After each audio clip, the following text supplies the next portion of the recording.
Hey guys, today we'll be recapping a manhwa called The Devil's Impression of a Princess. Trust me, it's more fun than it sounds. If you enjoyed the video, please remember to like and subscribe. Thanks. The scene unfolded as some demons were killed in a war. Their king was injured and he was tired. The demon queen raised him, holding him from his shirt, and said, "So much for all that talk about stealing the demon throne from me. Is this all you've got?" The king smirks and said, "What can I say? I wasn't expecting to lose every single battle. But there is one thing I've realized." He said, "I'll never be able to defeat you at this rate. Because I am in love."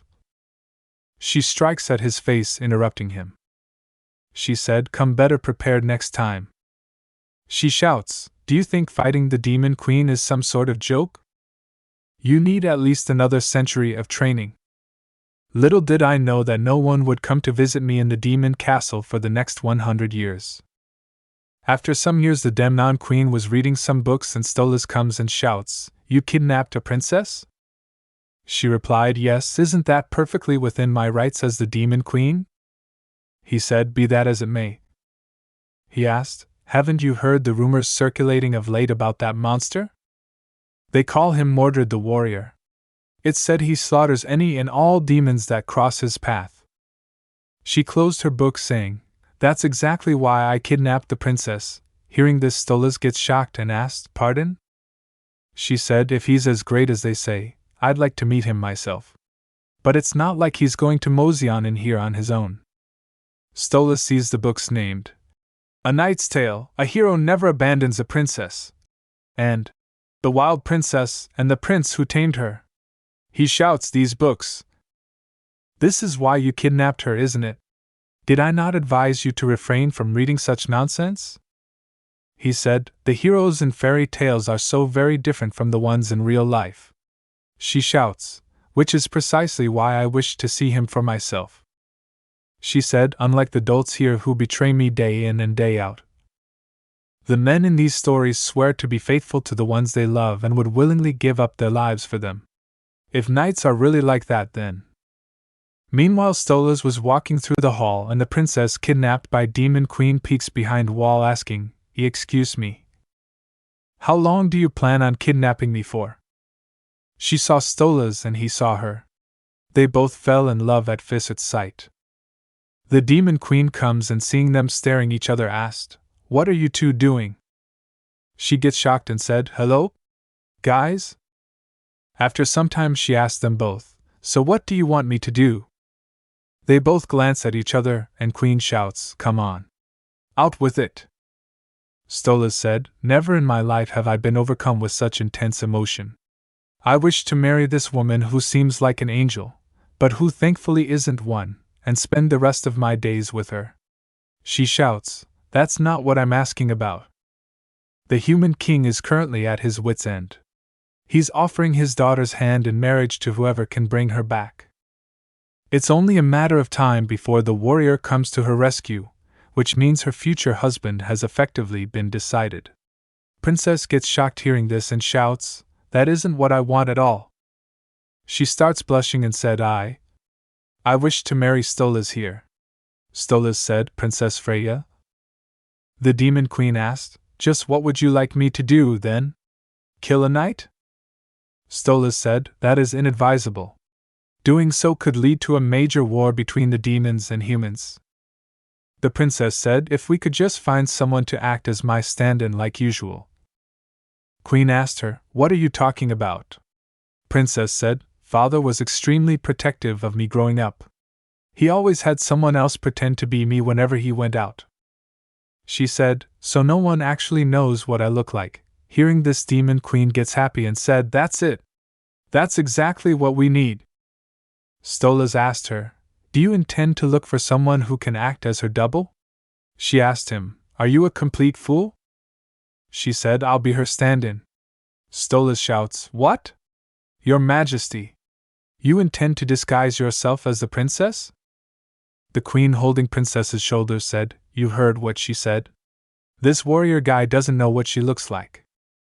She said, "Anyone could pretend to be her. Plus, I've always wanted to know what it's like to be the princess in a fairy tale." Meanwhile she thinks, and see what it's like to have a steamy romance with a handsome knight. Stolas gets shocked and asked, then who will look after the demon realm and manage the castle while you're gone? Queen said, not a soul's come looking for me in 100 years. Who'd come now? The princess said, I think it's a wonderful plan. She said, if it means I can be with Stolas. Stolas said, oh, Freya. The queen thinks, the road leading to the demon castle is replete with dangers. It'll take a knight at least a few more days to get here, so I'll come up with a plan A and a plan B to fool him. Meanwhile, suddenly the floor starts shaking and Princess asked, why is the floor shaking? The queen thinks, that's the sound of the castle gates opening. Has he already arrived? She clenched her hand and shouts, in that case, I'll go with plan F. Hearing this, Stolas thinks, plan F? How many plans did you come up with? The knight comes, he was, Mordred the warrior, undefeated in battle. He is widely reputed to be a most noble and virtuous knight. However, he thinks, I've felled countless adversaries to get here. A fire-breathing dragon, a swamp bubbling with poison, and even a man-eating plant. He clenched his hand thinking, now, if I can just defeat the demon lord. He starts blushing while thinking, the greatest riches in the world will be all mine. Meanwhile, the truth is, he's just as materialistic as the next person. He opens the gate and enters the palace. Seeing his surroundings, he thinks, why is it so quiet in here? Suddenly something hits the chandelier. Chandelier fell down, and he managed to dodge it somehow. He gets shocked and thinks, is this a trap? Stolas comes and said, so you really are as skilled as they say. Seeing him, Mordred said, you. Stolas said, your reputation precedes you, Mordred the warrior. Meanwhile, it was plan F. Stolas thinks, how did I get myself into this mess? Mordred asked him, where is the princess? Stolas said, that question is of irrelevance. Stolas said, you shall meet certain death here at the hands of the demon lord, that is to say, me. Mordred pulls his sword and places it on Stolas's neck, saying, tell me where she is, or I shall make you regret it. While attacking, he shouts, the princess. He attacks, saying, is my most precious treasure. Stolas dogged it. Stolas asked, your treasure? What exactly is your relationship with the princess? Mordred smirks while saying, of course, you wouldn't know, living in the lap of luxury on your throne. He said, I, on the other hand, grew up risking my life for mere morsels of bread. Stolas thinks, what's with this sudden flashback? Mordred said, after leading a life of great hardship, there is something that I've learned. He said, which is that? Money is the only thing that matters. Hearing this, Stolas gets shocked and confused and thinks, wow, that's exactly what a knight should never say. Stolas said, so when you said the princess was your treasure, you meant? Mordred interrupts him, saying, that's right. Once I marry her, I'll never have to worry about money again. Hearing this, Stolas thinks, I'll never allow the likes of him to marry my Freya. As for Her Majesty, well, I'm sure she won't care. Stolas attacks while shouting, enough of this foolish talk. Mordred dogged him and also hit back, making a minor injury on Stolas' face. Stolas gets shocked and thinks, I missed. Stolas pretended to loss and fell down. He said, oh, however can this be? What truly extraordinary powers you have. I have been defeated. Those arrows should lead you to the princess. Stolas said, so this is how it ends for me, the great demon lord. Oh, woe is me. Seeing him, Mordred gets shocked and thinks, how is it that he's such a weakling? Mordred said, well, I might as well get going. Onwards, to the princess. He went to the room following the arrows where Demon Queen was pretending as princess. Seeing her, Mordred said, this must be her, King Otis's one and only daughter, Princess Freya. Meanwhile, S voice comes saying, kiss the princess to wake her. Hearing this, Mordred blushed and gets shocked. He shouts nervously, kiss? How could I commit such a depraved act? He thinks, I've never even held hands with a woman, let alone kissed one. He gets close to he thinking, as still, if touching lips is the only way, Suddenly he gets back. He sighs and thinks, but is this really okay? I haven't even gotten her consent. What if she gets upset? Meanwhile, Demon Queen said, just get on with it already. And grabs Mordred. She kissed him forcefully while he said, huh? How? Freya, I mean Demon Queen said, hey there, knight. Mordred gets nervous and starts blushing. Mordred gets back saying, my apologies. He said, how thoughtless of me. You could have used some support getting up. Meanwhile, Freya. Who is Demon Queen, you guys? Now that's so I will just use to say her. Freya. She thinks, this Mordred fellow. She thinks, he's the spitting image of the knight in my books. She holds her hand saying, thank you for saving me, Sir Knight. She hugs him saying, you have no idea how terrified I've been while in the clutches of the strongest, most awe-inspiring demon lord in the world. Mordred asked, is that so? She asked him, does this mean we can return to the royal palace now? Mordred nods his head and Freya said, what a relief! How will we get back? Will we go on horseback? I just can't wait to ride your horse. She said while pushing Mordred, who was the toughest opponent you had to face on your way here? She said, the Demon King told me the most challenging part was supposed to be that. Saying this, they left the room. Meanwhile, the real Freya and Stolas was hiding under the bed and they comes out and Freya asked, are they gone? Stolas said, yes, it seems so. Mordred and Freya comes to the palace, and the crowd standing there waiting for them starts cheering. They shouts, the knight has returned with the princess. Long live Sir Mordred. Freya peeks and seeing the crowd thinks, this is some crowd. They're going to make my ears bleed with all that cheering. She hugged Mordred while sitting behind him on the horse thinking, I'm so glad I agreed to do this. There's nothing like a knight. They went in front of the king and he said, Sir Mordred, you defeated the notorious Demon King. And rescued the princess. As such. He starts crying while saying, I hereby grant you your promised reward, the princess's hand in marriage. And an estate of your very own. The kingdom shall also display a statue of you vanquishing the Demon King in the public square. Seeing this thought, Freya gets shocked and thinks, what the heck is that hideous thing? Is that supposed to be me? She uncovers her face and shouts, excuse me. She said, the Demon King looked nothing like that. Seeing her, everyone gets shocked. They all get silent for a moment. The king shouts, that's not the princess. Hearing this, Mordred thinks, she's not the princess? Then who did I rescue? Freya said, I am the princess. The king in anger said, how dare you lie to me? My daughter is as fair as a lily. Your jack-o'-lantern face could never come close to her beauty. Freya clenched her hand with a fake smile on her face. She thinks, oh, how I'd like to rip this old geezer's tongue out. She said, Father, you are too cruel. How could you not recognize your own daughter? The king said, you do not resemble her in the slightest. How am I to believe you? King's brother said, if what you say is true, prove it.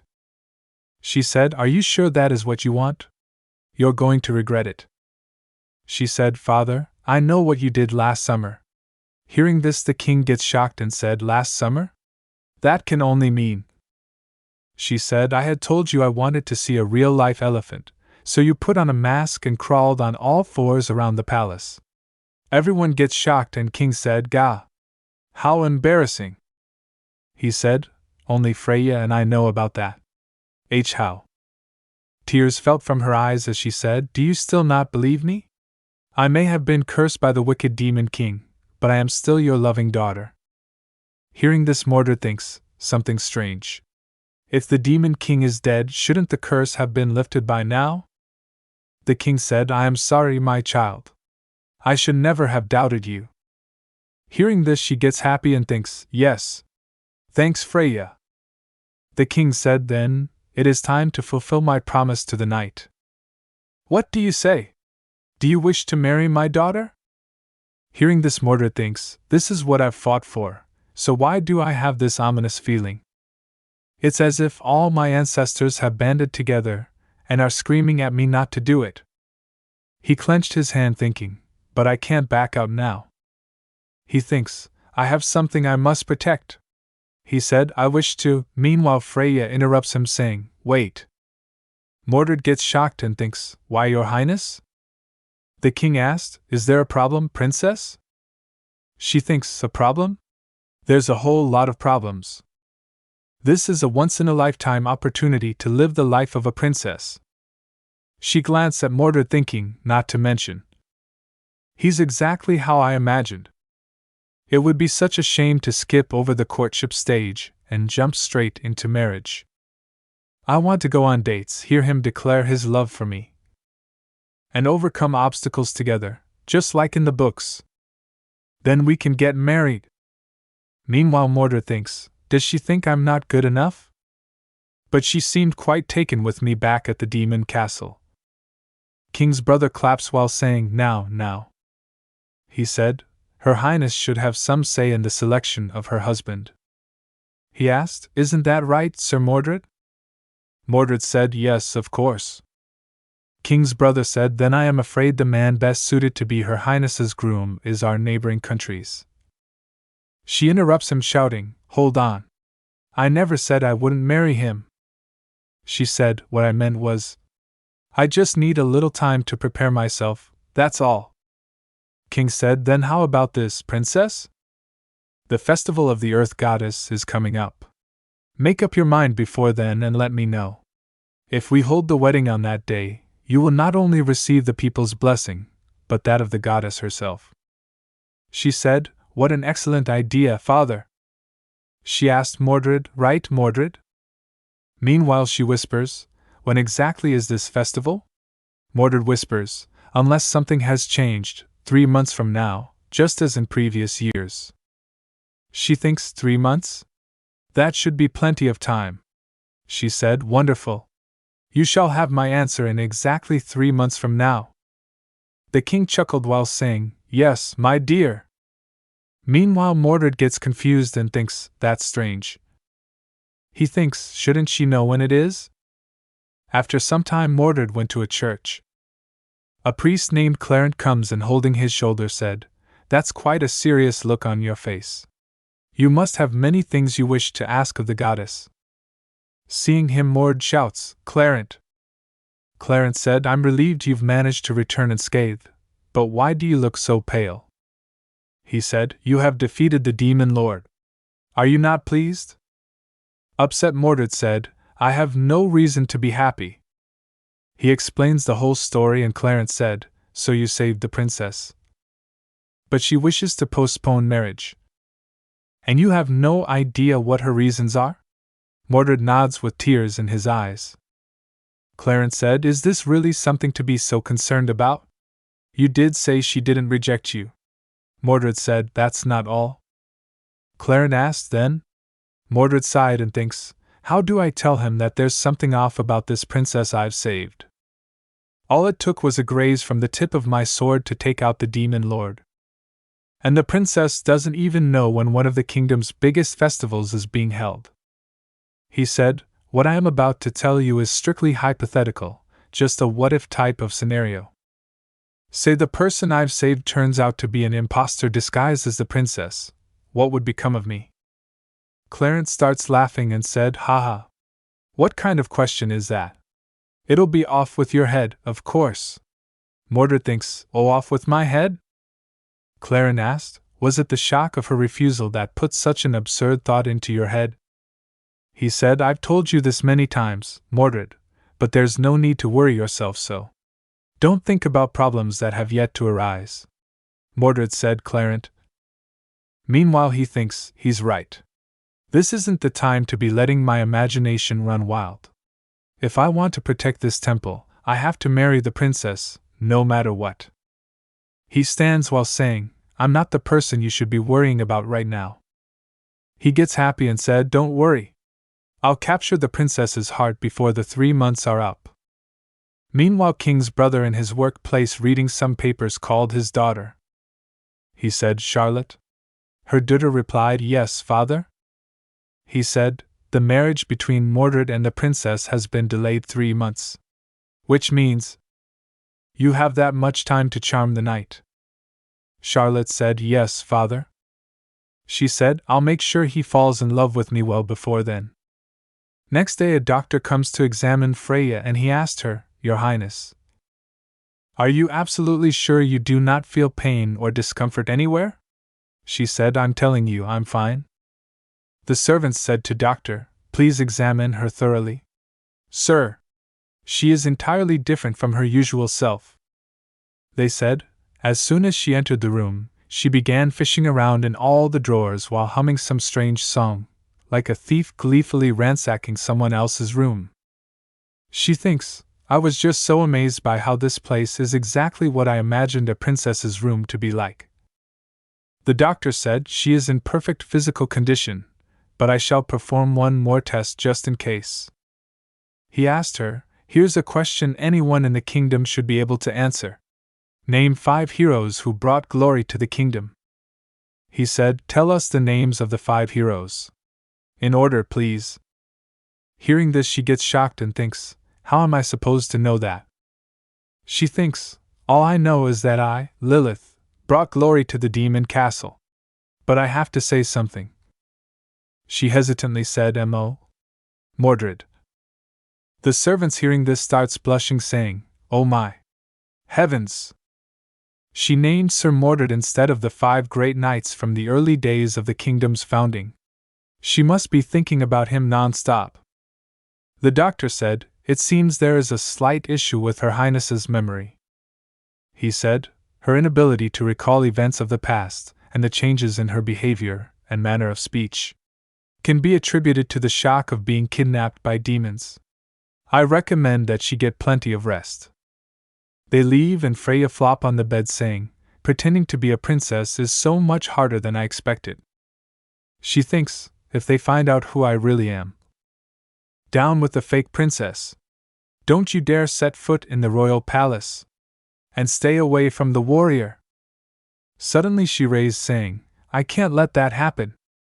She clenched her hands saying, I have to be careful not to get caught, but at the same time, I'm going to do all the things I want to do before leaving this place.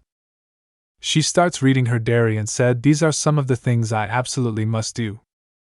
She writes some points on the diary, send out invitations for a tea party, dress up in the most fashionable clothes in the kingdom, get into a catty quarrel at said tea party, she said, not to mention this, and this. She said, but at the top of my list is, of course. She starts blushing while thinking, dancing with a knight. She closed the diary and said, I also want him to protect me. And then when he is injured in battle and breathing heavily, I'll have him lay on my lap. I'll somehow figure out a way to make it all happen within the next 3 months. This'll be my princess bucket list. She went to the temple and thinks, I never thought I'd step foot into a temple of my own free will.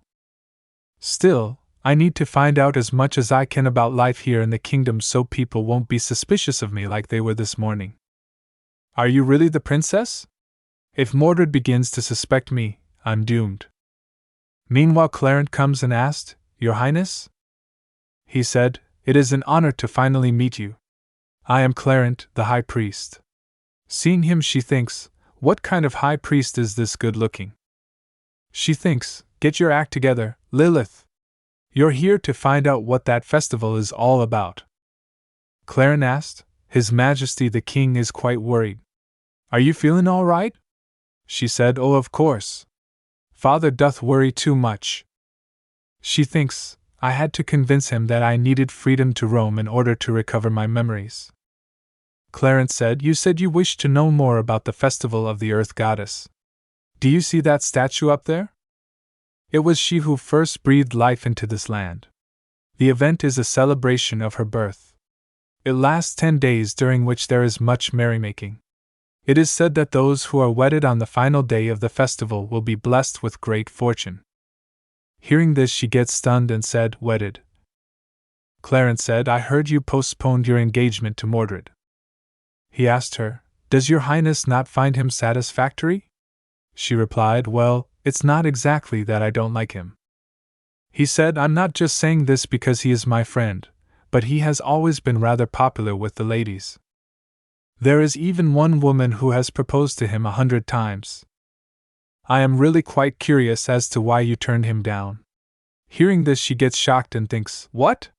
He's that popular? Hold on, how am I supposed to answer him?" She said, "That is precisely the reason why I cannot work up courage to approach him."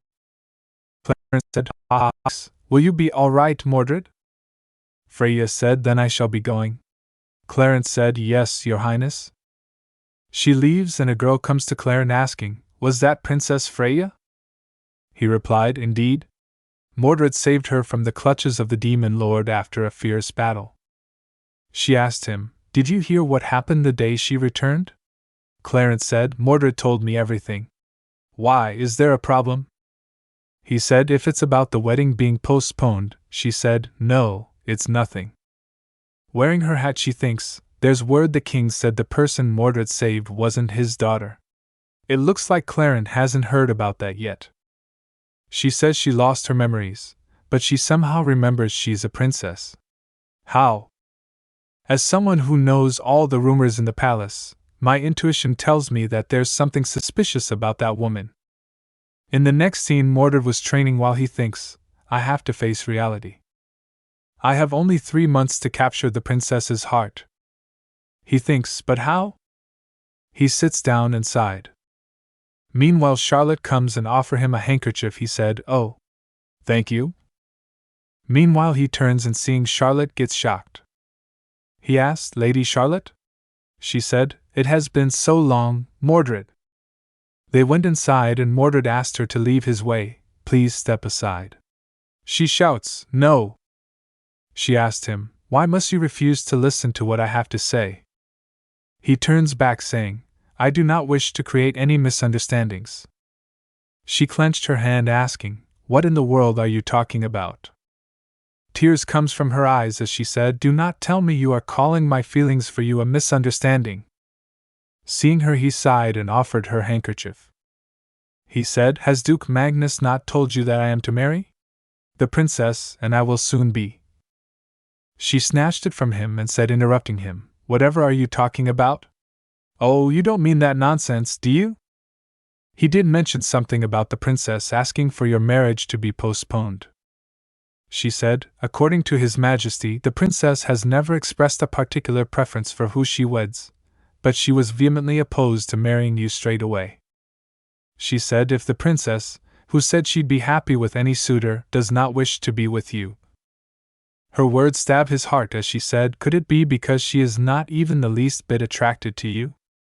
He gets upset and asked, "Are you saying I have absolutely no appeal as a potential groom?" She said, "And no, that is not what I meant. But if the princess announced her wish to postpone the marriage in front of everyone, is that not a roundabout way of rejecting you?" Hearing this, he gets shocked. She said, "Which means there is nobody who wants this marriage to happen." She said, "It is not too late, Mordred.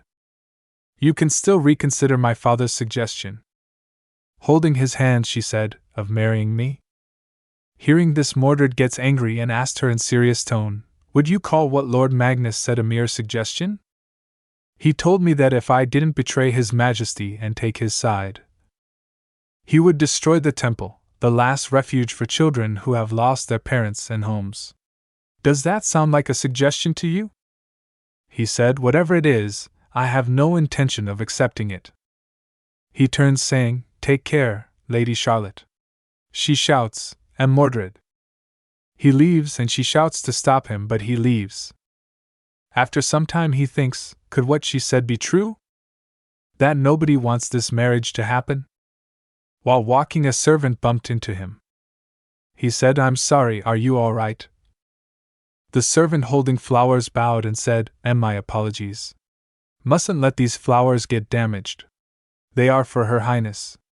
He said, "Oh, I see." She runs upstairs saying, "Then I shall take my leave." Meanwhile he thinks, who could have gifted the princess a bouquet? The audacity of sending her flowers when I'm right here. Does the whole palace know that Her Highness doesn't want to be with me? I wonder what her reasons are. I've never had to approach a woman before. They always come to me first, so I can't for the life of me figure out. Suddenly he gets shocked thinking, wait, could that be why? Because I haven't been assertive enough? She kissed me first that day. I've just been following along. He clenched his hand thinking, maybe that's it. That means it's my turn to make a move. According to the manual on courtship, one of the most obvious but effective ways to win someone's heart is, he shouts, writing them a love letter. Meanwhile, the servant was Isla, the girl who has suspected Lilith. She went to her room and opens the door with a tool. She enters inside, dropping the flowers there and asking herself, that was close. What's Mordred doing in the palace at this time of day? She said, good thing I didn't get caught. She stretched her body and said, now.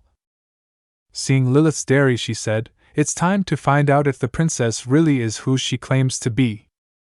She picks the dairy and starts reading while saying, it's time to find out if the princess really is who she claims to be. Reading it, she gets shocked and said, this has to be some sort of prank. What on earth? Meanwhile, Lilith comes back thinking, I spent far too long in that temple trying to learn things that'll make life in the palace easier. How I miss the murky air of the demon world, so thick with hatred. I suppose it's my fault. Really, for taking it upon myself to visit the temple. If only I had a minion like Stola's here. Meanwhile, she noticed her room's door opened. Seeing it, she thinks, why is the door to my room ajar? She saw Isla inside and thinks, who is that? Isla, reading the dairy, gets confused and thinks, what on earth is all this? Lilith comes and holds her shoulder asking, what are you doing here? She gets shocked and moves aside asking, who the hell are you? Lilith said, that's no way to speak to a princess. She shows her diary to her, which says rules to follow while pretending to be Princess Freya. 1. Don't swear. 2. Don't laugh with my legs spread wide open. Isla asked her, Princess? Yeah, right. I already saw what you wrote. Lilith said, how dare you barge into my room and rifle through my belongings? Give that back. Isla said, I'll use this as evidence. She points her finger towards Lilith saying, you must be one of Duke Magnus' henchmen. Hearing this, Lilith thinks, who the heck is Magnus? And did he just call me a henchman? How dare he? She gets angry and said, foolish human. She said, I am Lilith the Demon Queen, overlord of the demon realm and master of all that is evil. Isla said, you expect me to believe that? What demon queen would be stupid enough to pose as a princess? Lilith thinks, this one right here. Lilith used her magic saying, seeing as how you refuse to believe me, I shall prove it to you using my powers. She thinks, I made that book weigh as much as a horse-drawn carriage. She'll have no choice but to drop it and, meanwhile Isla still holds the dairy saying, I could lift this with one finger if I wanted to. Seeing her, Lilith thinks, huh? She's quite strong for a human. Isla said, if you really are the Demon Queen. Why did you trick Mordred into bringing you to the human realm? Lilith asked, shouldn't you have figured that out by now from my notes? It's always been a dream of mine to experience life as a human princess. Isla asked, then, what's all that stuff you wrote about Mordred? She said, I'm talking about all those obscene lines. Just what do you intend on doing to him? Lilith laughed and said, how should I put it? This is like a buy one, get one type of deal. She said, except what you really want is the bonus item. You know, like when you order a kid's meal at McDonald's for the toy. Isla said, I have no idea what McDonald's is, but what kind of adult would want to do that with a toy? Lilith thinks while staring Isla, how adorable. Now that I'm getting a closer look at this girl. Those eyes brimming with vigor, that upright posture and attitude, she reminds me of the knight. Is that what Mordred looked like as a child? Imagining that makes me want to keep her for myself. She thinks, how convenient. I was just thinking I needed a substitute for Stola's. Isla gets annoyed by Lilith's countenance staring at her, and she asked, why are you cackling like that? Lilith said, it's decided. From this moment on, You are to be my human subordinate. Isla shouts, I never agreed to this. Lilith said, come on, think about it. Being the Demon Queen's helper is a much greater job than you think. She said, if you sign a pact with me, you can start wars, acquire untold treasures, and even get people to worship you. She asked her, what do you think, little warrior? Isla shouts, I don't need any of that. She said, the people who helped me when I needed it the most weren't demons like you, but Mordred and Clarence from the temple. I would never betray them. She said, above all, I would never do anything to make Clarence sad. She said, never? Hearing this, Lilith smirks. Lilith asked her, by Clarence, do you mean that handsome high priest? So virtuous, noble, and devout. She said, I take great pleasure in corrupting such men. Isla drops the dairy, shouting, no. She asked her, what are you planning to do to him? Lilith thinks she looks far more distressed than when we were talking about the night. She whispers, something very, very bad. She asked her, so, are you going to help me? Or shall I capture Clarence and make him serve me instead? Isla said, those are both terrible options. She lifts a table, shouting, I'll just do away with you right here and now. The scene changed and we saw King's brother and Charlotte. Her father said, Charlotte, what of your conversation with Mordred? She thinks, I wasn't able to get the answer I wanted, but if we can use Princess Freya to our advantage, I am certain I will be able to change his mind. She raised her hand, thinking, if Freya turns him down, he will have to look for an alternative solution. She stabbed the knife in the steak, saying, I will make him realize that I am the only one who can solve his dilemma. Her father laughed and said, ha ha ha, yes. That's my girl.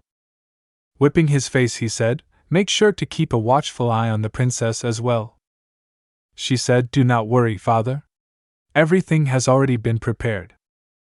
Meanwhile, Lilith got lots of letters and she said, wow, look at all these. I should have known the humans would find me just as charming as the demons did. She thinks, excellent. Achieving the goals on my princess bucket list should be a breeze. Isla comes and said, sorry to burst your bubble, but that's not why they invited you. The real princess never attended a single social event. She said, so there are many people who want to meet her. Lilith keeps staring her. Isla asked, why do you keep looking at me like that? Lilith said, because you're adorable, Isla. She said, when I asked you to tell everyone you're my personal attendant, you refused and only took the keys to the palace.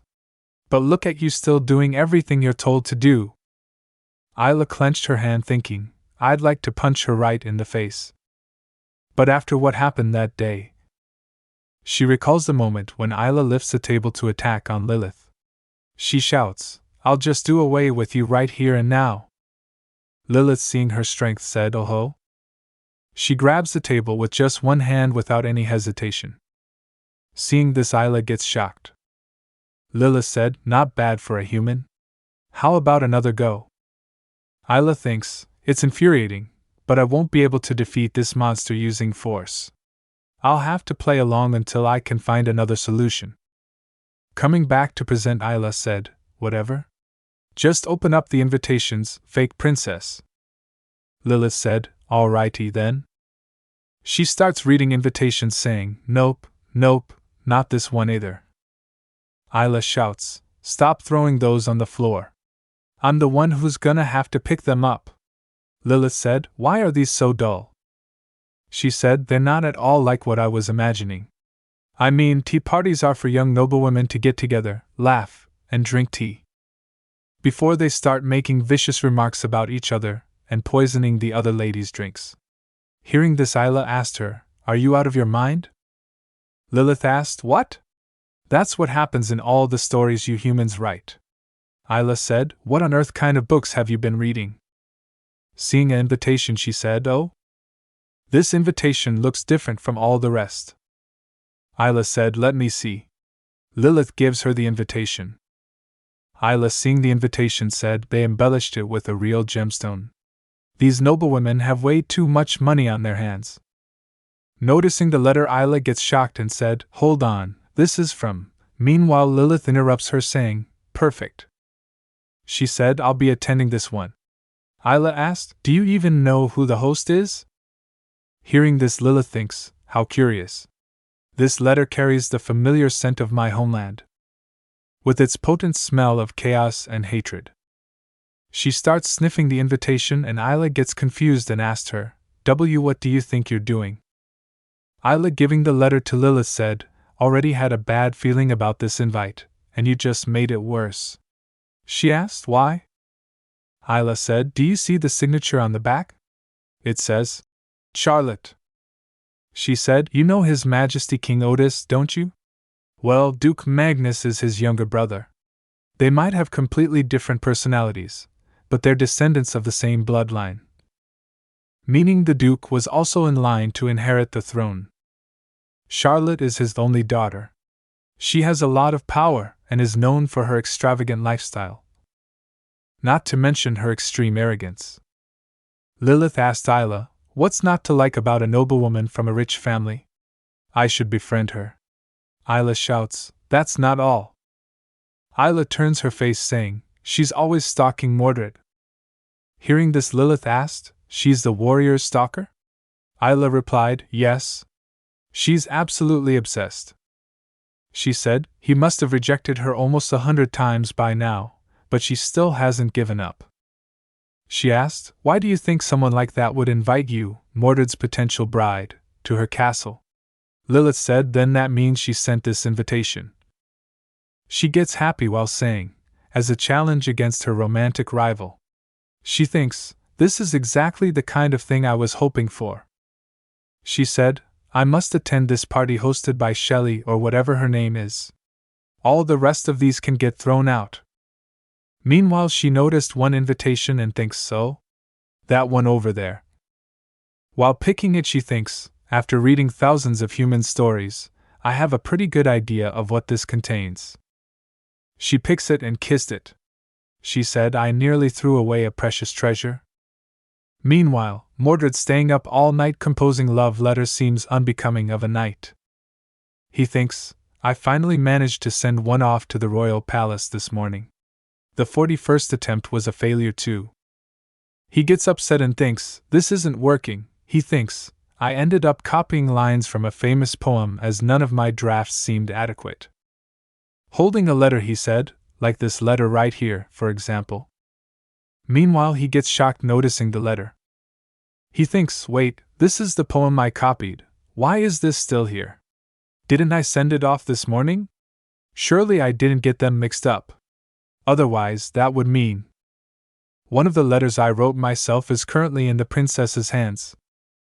Mordred went to Clarent, and after telling him what happened, he asked, "What am I to do, Clarent?" Clarent said, "You mean to say you wrote a love letter whose contents you are much too embarrassed to reveal and sent it off to the princess?" Mordred sighed and said, "I'm doomed. What if she despises me for it?" Clarent said, "I can no longer tell if I'm listening to a confession or providing counsel on courtship." He said, "You never know. Her Highness might actually appreciate it." Hearing this, Mordred asked him, "You think so?" Clarent asked him, "Just what on earth did you write, Mordred?" He replied, "You have to promise not to laugh." Clarent said, "All right, I promise." He tells, "Oh, fairest princess, whenever I lay my eyes on you, I feel waves sweeping through my heart. Splash, splash. I can almost hear them crashing against the rocks. Splash, splash. I can also hear the seagulls in the distance. Caw, caw." Clarent said, "On second thought, perhaps this is a confession to God after all." He said, "Mordred, I must ask, this is not a joke, right?" Hearing this, Mordred gets shocked. He shouts, "It would have hurt less if you'd outright mocked me instead of asking me such a thing." While leaving, he said, "Forget it. I'm going to get that letter back before she reads it." Meanwhile, Charlotte and some other ladies were waiting for Freya in tea party. A lady said, "What an honor it is to attend Princess Freya's very first tea party. What sort of person do you suppose Her Highness is? Might she look like a slender canary, as the rumors say?" A lady said this gathering was only possible because Her Highness is Lady Charlotte's cousin. The other ladies said, indeed, indeed. Charlotte picks the cup of tea. She smiled and said, I am just as excited as all of you. Meanwhile she thinks, you have no idea how hard I worked to prepare for this day. I spent 3 days and nights brewing this truth serum that makes the consumer divulge their deepest, darkest thoughts. Just 1 drop of this in the princess's teacup, and I will know exactly how she feels about Mordred. Meanwhile the sound of door opening hits her ears. Lilith and Isla comes in and everyone was stunned seeing Lilith in a red dress. Charlotte slams her hand on table thinking, what the? She gets shocked seeing her and thinks, nobody told me she was so stunning. Lilith comes close to Charlotte and said to her, thank you for the invitation, Charlotte. Meanwhile she thinks, she's giving off that same scent of my homeland that I detected on the invitation card. Seeing them like this, Isla thinks, what the heck is she doing?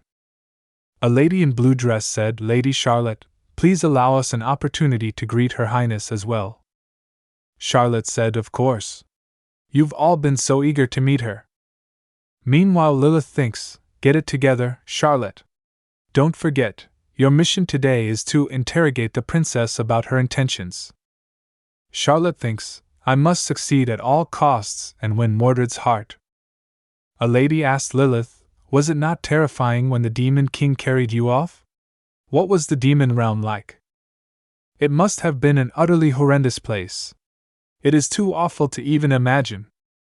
Lilith said, I was incredibly scared, but with the warrior coming to my rescue, I had nothing to worry about. Meanwhile she thinks, forgive me, my demons. Nothing beats the demon realm. A lady in pink dress said, I hope I do not offend you when I say I envy you greatly, Your Highness. A lady in green dress said, in all the kingdom, there is no one more dashing than Sir Mordred. Hearing the clip-clopping of his horse's hooves is enough to set any woman's heart aflutter. What do you think, Your Highness? You have seen the knight up close. What is he like? The lady in blue dress glanced at Charlotte. She thinks seeing Charlotte, she put off their marriage. Surely she's not going to say she loves him. Lilith said, he is exactly as you've described. He is dashing, noble-minded. And full of vigor. Full of vigor? Hearing this Charlotte and Isla gets shocked and Charlotte thinks, full of vigor? Lilith thinks, the journey to the demon castle must have exhausted him, yet he whisked me to the human realm as soon as he found me. Charlotte shouts hearing this, what on earth transpired between you and the knight? Could it be that you and Sir Mordred? Meanwhile she suddenly stops and thinks, I should hold off on asking this until she's had some of that tea. She said, oh dear, your tea is getting cold. Hearing this Lilith thinks, tea? Charlotte said, it was brewed using tea leaves specially cultivated by House Magnus. It has a calming effect on the mind, as well as a most exquisite scent. Picking the cup, Lilith said, I shall try it then. She drinks the tea and Charlotte gets happy seeing this and thinks, there we go. Meanwhile Lilith thinks, looks like she spiked it with something. This is all unfolding exactly like in the novels. She thinks, but what could it be? Poison? Poison doesn't have any effect on me, though. Should I pretend to faint? The lady in green dress said, Your Highness, please continue telling us about Sir Mordred. She asked, how did he slay the demon lord? Was it with a single stroke of his sword? The lady in blue said, Your Highness must be accustomed to living in pristine luxury. However, did you ever manage to survive in that filthy, barren land? Hearing this Lilith thinks, hee, I feel something bubbling inside me. My lips are tingling. On the other hand, Mordred went to Lilith's room.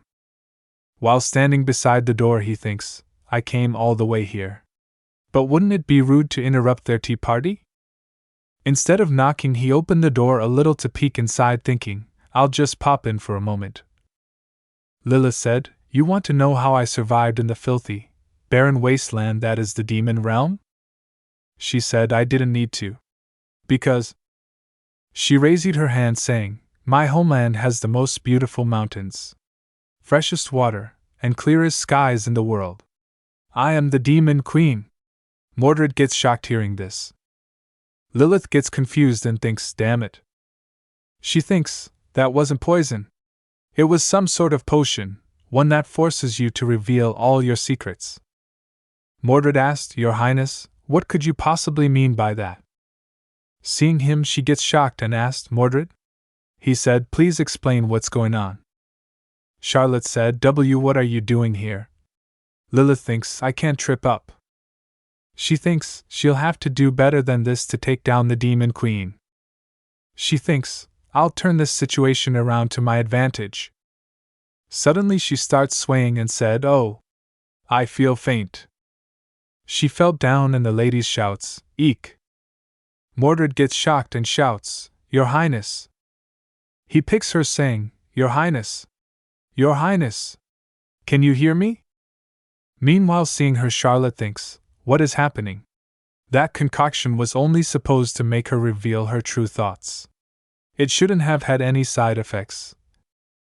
Meanwhile, Isla said, Excuse me, you there?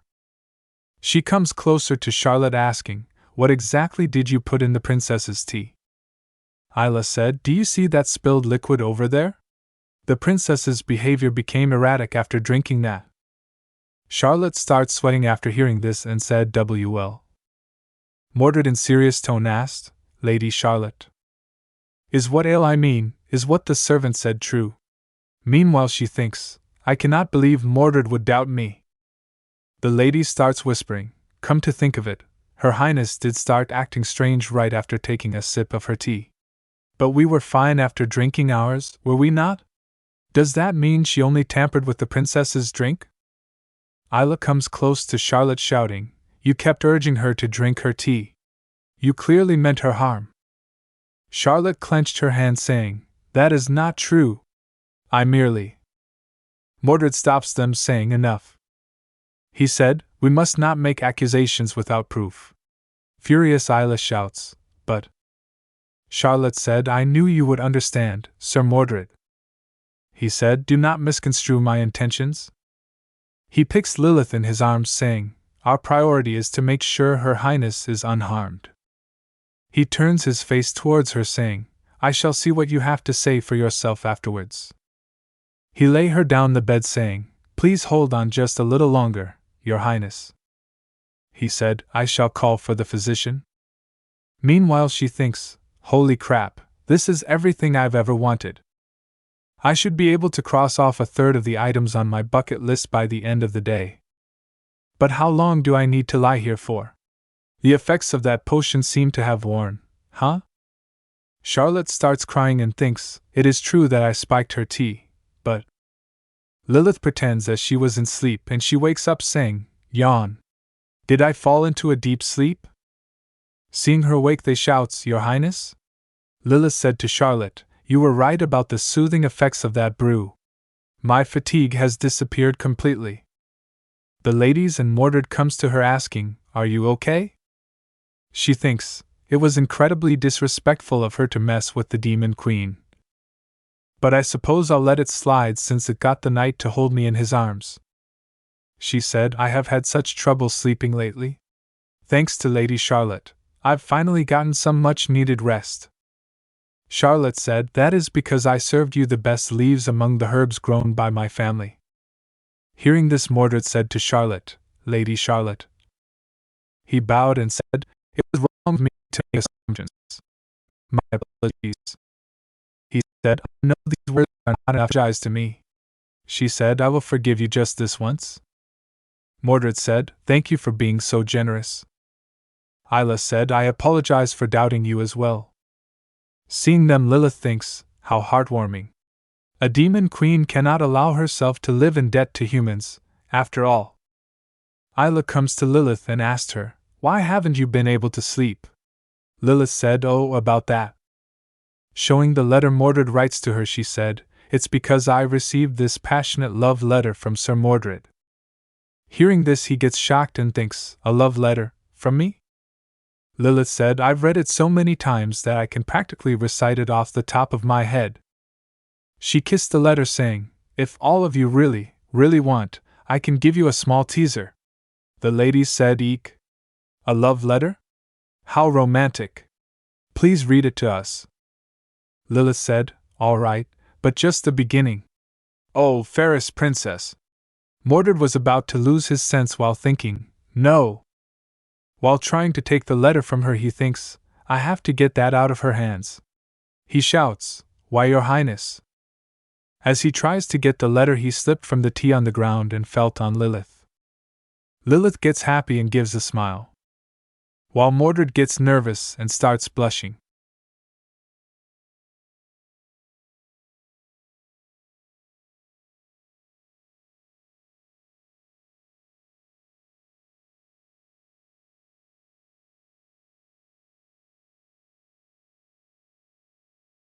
Lilith pulled Mordred towards her while he is blushing and said, I'm having déjà vu right now. While grinning, she said, Are you about to kiss me passionately just like you did at the demon castle? As all these people watch? Mordred is blushing and unable to say anything. Charlotte is standing there watching them and gets shocked. She said, Shout trembling, no. She shouted again, no. She yelled so loudly that her voice echoes everywhere. At night, King Otis and his brother Magnus are sitting on sofas. King Otis said, What an unfortunate incident. Magnus said, Naturally, the ladies who were in attendance, including my daughter Charlotte, have been forbidden from speaking about the matter. He said, It seems Her Highness has not only lost her intelligence, but she has also begun spouting delusional nonsense in front of others. While emphasizing, he said, If this keeps up, rumors may soon spread that the princess has gone mad. While taking a sigh, King Otis said, But what is to be done? According to the physician, she has lost part of her memory. Magnus said, Be that as it may, it is ill-advised to allow her to behave like a beast lacking the most basic of decorum. Now, I do know of an effective solution. While getting surprised, King Otis said, Ooh. What might that be? Magnus said, I am the patron of someone who happens to be an excellent instructor of etiquette. He has a firm sense of duty and knows how to keep a secret. He said, What do you say to entrusting him with re-educating Her Highness? While lying on the bed, Lilith said, I can't believe this. She rises up from the sofa and shouted, They expect me to learn human etiquette from the very basics. Isla said while sipping tea, Consider yourself lucky that they didn't lock you up in your room on the physician's orders. Shao sighing, Lilith said, That's not what I mean. Isla said while opening one of her eye and looking to Lilith, Then what is it? While groaning, Lilith said, I've been completely believable as Princess Freya. So what's the issue? Isla said while imagining a dog named Milo in her mind, Even my neighbor's dog would know you're a demon if he saw you in your current state. She said while putting the cup back on table, Shouldn't learning from the etiquette coach or whatever they're called help you put on a more convincing act? While smiling, Lilith said, You're right. If I can perfect these skills, there'll be less chance of my cover being blown. While patting Isla's head, Lilith said while smiling, You truly are worth your salt, my little helper. While getting flustered, Isla said, Your little helper? Isla yelled while getting annoyed, Do you have any idea how intensely Mordred interrogated me that day? She tells while imagining Mordred's interrogations, He wanted to know how I'd sneaked into the palace, why I was wearing this uniform, what my relationship to you was. While looking sad, Isla thinks in her mind, Plus, she remembers Mordred saying, If anything happens to you or Her Highness, you must tell me at once. He said, I know you well, Isla, but the princess is unpredictable. I'm worried, to be honest. Isla thinks in her mind, It seems Mordred's feelings for this fake princess are genuine, though I have no intention of telling her that. Isla snatches her hand away from Lilith and said, I did my best to dodge his questions since you and I have that agreement, but don't forget that I'm ultimately on Mordred's side. While both of them were talking, someone knocks the door. Isla opens the door and asked, Are you Nathan, the etiquette instructor? While bowing, Nathan said, At your service, my lady. Shao getting surprised, Isla thinks in her mind, Lady. Nathan grabs Isla's hand gently and said, You, my lady. While kissing her hand, Nathan said, Must be the little guardian angel who keeps the princess safe. Am I correct? Isla gets shocked and flustered. She hinks in her mind, "Guardian angel? What the hell is this doofus saying?" Lilith bangs on the door and cheerfully said, "Yes, you are most correct. And I am the princess you have been tasked with instructing." Nathan releases Isla's hand. While going past Isla, Nathan said to her, "You've no need to worry about Her Highness while I am here, little angel. So please, give us some privacy." Nathan grabs Lilith's hand gently and said, "I had heard that you were beautiful, but you are truly exquisite in person." He said while looking passionately at Lilith, "It is an honor to be in your presence." Isla, standing behind them, gets flustered and thinks in her mind that man is no etiquette instructor. He's a total womanizer. She imagines Lilith and Mordred's love for each other and thinks in her mind, "I can't imagine that the demon will fall for him, seeing as she's head over heels in love with Mordred." While Nathan and Lilith started walking, she thinks still, "I can't leave the two of them in here alone." While looking at them from a corner, she thinks, "Don't you dare try to make a move on her. I'll tell Mordred right away if you do." Nathan hands over a book and said, "His Majesty told me that you wished to relearn the foundations of etiquette." While sitting on a chair, Lilith said, "Yes, that is quite right. I wish to be more princess-like, more Princesses K, if you will. Essentially, I would like to be a flawless princess." While Nathan strokes Lilith's hair, he said, "I find that quite peculiar," he said while passionately looking at Lilith, "for you are flawless just as you are." While looking at them and groaning, Isla thinks in her mind, "That philanderer. How dare he? Why isn't she pushing him away?" While smiling, Lilith slaps Nathan's hand and said, "Oh, you think so too? I knew you would." While feeling pain in his hand, Nathan thinks in his mind, "What boorish behavior." While imagining Charlotte in her mind, he thinks in his mind she could never hold a candle to Lady Charlotte. With a worried look on his face, he thinks in his mind, has Sir Mordred taken leave of his senses? If it were up to me, I wouldn't even associate with this princess. He remembers his conversation with Magnus. Magnus said if it seems the princess has no feelings for him, then good. And if it turns out that the knight has some major flaw, we can use that to destroy him. Magnus said, therefore, it is your mission to find out exactly why the princess wishes to postpone the marriage. Nathan thinks in his mind, but the Duke's orders were unambiguous. If I can get her to fall for my charms, she will reveal her reasons for the delay. Nathan grabs Lilith's hand with both of his hands and said, "This is the first time I have felt such a connection with someone on our very first meeting." While giggling, Lilith said, "Oh my, I was thinking the same thing." Nathan holds Lilith's hand in his hand, gingers crossed, and said, "You might call this destiny." While surprised, Lilith thinks in her mind, "Destiny?" While surprised and with bright eyes, Lilith thinks in her mind, "He thinks we were fated to meet." Lilith thinks that's a line straight out of my romance novels. Nathan said, "Our paths were always meant to cross, Your Highness." While squeezing Lilith's hand, he said, "The moment I took your hand in mine." He looks passionately at Lilith and said, "I felt electrified, as if my heart was beating at the tips of my fingers." Lilith thinks in her mind, "Amazing. I've stepped right into the plot of my books."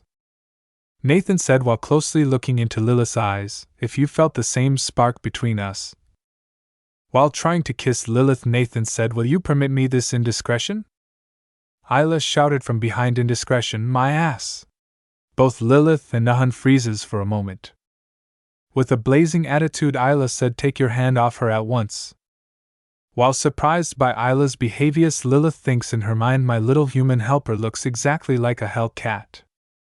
She tells in her mind, "Hellcat, spitting image of an angry Isla, huge appetite, able to destroy carnivorous plants with fire." Nathan said while crooning, "I thought you had left the room." "Well?" While annoyed, Isla said, "You're wrong. Did you think I was going to leave you here to seduce the princess?" She steps up to Nathan and said, "It seems like you haven't heard the news, but Her Highness is engaged. She said you'd better not have been thinking of stabbing the knight in the back when he was the one who saved her."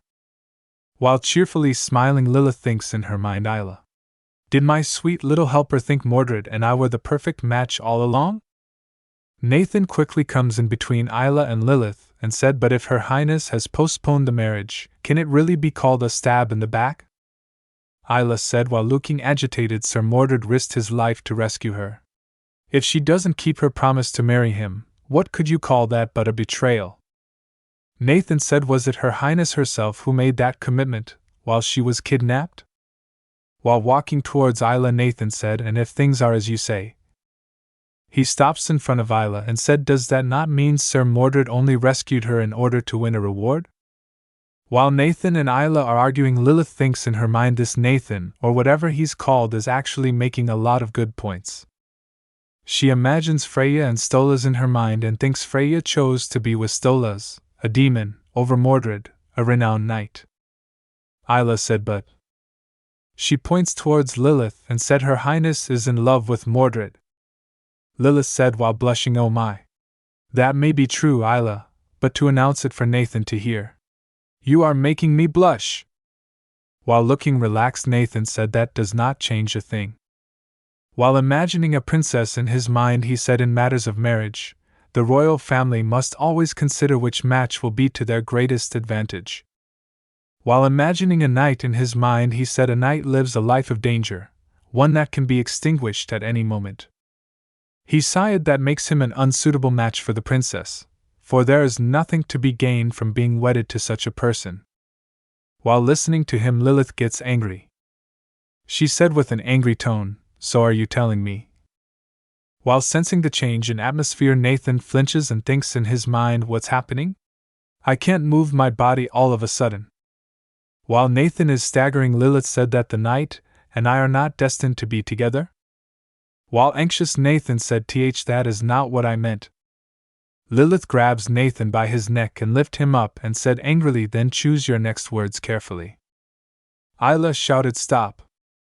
Isla grabs one of Lilith's arm and yelled, "You can't go around killing people." She said, "Do you plan to get yourself locked up?" She shouted, "Do you want this to be your last day as princess?" Lilith releases Nathan and said, "I certainly don't want that." Nathan staggers and fell down, and while coughing he thinks in his mind, "My legs feel like jelly." Lilith said, "Nathan?" While cheerfully smiling, Lilith said, "I believe you were telling me that you misspoke." Nathan said while anxious, "Why yes, that is correct." Meanwhile, Isla thinks in her mind while sighing, "We came within an inch of her identity being discovered. That would have spelled disaster for Mordred as well." Lilith, while smiling, said, "And here I was, thinking you had said the knight and I do not belong together." Nathan thinks in his mind, "How can this be?" While feeling disgusted, he thinks in his mind, "My powers of seduction have never failed to have an effect on a woman." While massaging his left hand, he thinks in his mind, "And that monstrous strength. This is all very troubling." While looking at Isla and Lilith, he thinks in his mind, "I have no choice but to change my approach. I will carefully observe her while I earn her trust as her instructor." While standing up, he said, "Your Highness?" He raises up and while putting his hand on his chest, he said, "Forgive me for my grave transgression." He said, "The truth is, His Majesty the King instructed me to do this in order to gauge the current state of your etiquette knowledge." With anguish and feeling annoyed, Isla said, "What a load of baloney. That's enough of your lies." While they are arguing, Lilith thinks in her mind, "Has the king started to get suspicious?" Nathan said, "I am telling the truth." He thinks in his mind, "I can't back down now." He said, "A teacher must first gain an understanding of the pupil's talent." He said, "Moreover, I have no intention of taking on students who lack the right disposition. My test just now has given me sufficient insight into your Highness's temperament." Meanwhile, Lilith is in deep thoughts and thinking. Isla thinks in her mind, seeing Lilith thinking, she's not even listening. While Lilith is thinking, Nathan said, "Now, here is a test that a true princess should be able to pass easily." He shouted, "Let the princess test begin." Meanwhile, in the training center, Mordred and a soldier is dueling. Mordred beats him in the duel, and while putting his sword to soldier's neck, he asked, "Do you wish to continue?" After losing, the soldier said, "I see that knighthood has gone straight to your head. Do not forget that you were born a mere commoner." While looking sad, Mordred thinks in his mind, "I've been encountering more and more fellows like him of late. What should I? While Mordred was thinking, Isla came running to him and shouted, Mordred. While surprised, Mordred asked Isla, What brings you to the training grounds? He said, And why are you still wearing that uni? Isla interrupts her and said, You have to go see the princess at once. Mordred asked, Will an anxious look right now? He hesitates because after the duel he is all sweaty. Isla get confused why he is hesitant. He said, I'm all sweaty. Perhaps I ought to take a bath first. Isla shouted, We don't have time for that. She's in danger. There's an unsavory man hanging about her. While getting shocked, Mordred thinks in his mind Her Highness is in danger? Meanwhile, while teaching Lilith about noble mannerism and etiquette, Nathan said, Etiquette instruction for the nobility customarily concludes during adolescence. While standing in front of the board, he said, Since you have already reached adulthood, Your Highness would ordinarily have nothing left to learn. He said your amnesia, however, makes this a rather unusual case. Lilith smirked and thinks in her mind, It looks like my performance was convincing. Meanwhile, Nathan is saying, Our first step is to see how much of your princess-like qualities remain in your habits and demeanor. Habits are, in fact, the most distinct indicator of a person's character. While not understanding anything, Lilith thinks in her mind, He's talking way too fast for me to even understand. Nathan said, Why a pleasant look. Memories sometimes remain intangibly ingrained in the body, manifesting in the form of habits. Lilith thinks while listening to Nathan, everything he's saying seems reasonable, so why do I have a bad feeling about this? Nathan thinks in his mind that was all pure sophistry, but she hasn't caught on yet. So now it's time. He said while slapping on the board, It is time for your very first test. Grace and elegance? After saying that, he leans down and starts finding something. He said, To demonstrate the elegance of a princess. After rummaging, he shows a jar full of water and said, Please walk to the door with this jar of water balanced on your head. He said while sighing, You may not at any point place your hands on the jar, nor can you allow even a drop of water to spill. While looking at the jar, Lilith asked, What does this have to do with anything? While imagining an angel-like princess, he said, Everything, in fact. A dignified gait is an indispensable quality of a princess. While smirking, Nathan thinks in his mind, one's posture and demeanor can reveal a lot, not only about their social status but also about their personality and daily habits. He thinks, I shall make note of every little detail, and he gets shocked while he was thinking.